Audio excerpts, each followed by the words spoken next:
Hey YouTube, so you might have day-old coffee that you'd like to use. Today I'm going to show you one way you can reuse it. Yesterday, I saved the extra coffee that I made.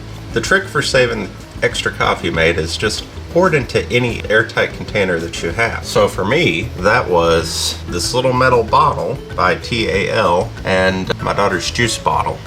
The next step is to measure how much coffee you have. That way you can know how much to add into the pot. So we've got about 5 cups. We're going to make 12. So the next step is pour the coffee back from the pot into your containers and then add water to the pot. Next, we add water to the pot. Next, add your coffee to your coffee pot. Next, add your filter and your desired number of scoops. So for 8 cups, we're going to add 4 scoops.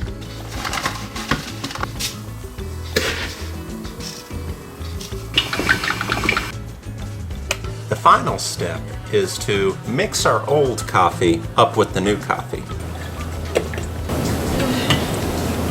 Now you'll want to stir it up and place it back on the coffee pot to get warm. Yummy!